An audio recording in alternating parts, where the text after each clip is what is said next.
খুলনা মহানগরীর খানজাহান থানার তেলিগাতি কুয়েট রোডে অবস্থিত ঐতিহ্যবাহী গভর্নমেন্ট ল্যাবরেটরি হাই স্কুলের আন্তঃশ্রেণী ফুটবল টুর্নামেন্ট 2024-এর উদ্বোধন অনুষ্ঠিত হয়। সোমবার 9 সেপ্টেম্বর সকাল 11:30টায় বিদ্যালয়ের মাঠ প্রাঙ্গণে প্রধান অতিথি হিসাবে টুর্নামেন্টের উদ্বোধন করেন বিদ্যালয়ের ভারপ্রাপ্ত প্রধান শিক্ষক আবু হানিফ। উদ্বোধনী অনুষ্ঠানে বিশেষ অতিথি হিসাবে উপস্থিত ছিলেন বিদ্যালয়ের ভারপ্রাপ্ত সহকারী প্রধান শিক্ষক শামীমা হক। আন্তঃশ্রেণী ফুটবল টুর্নামেন্টের সার্বিক পরিচালনা এবং সঞ্চালনায় ছিলেন বিদ্যালয়ের সিনিয়র শিক্ষক এস.এম. জহুরুল ইসলাম।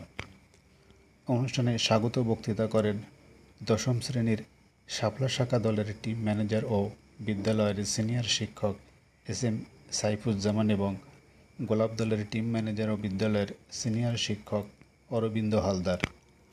উদ্বোধনী খেলায় দশম শ্রেণীর শাপলা দল গোলাপ দলকে 3-2 গোলে পরাজিত করে।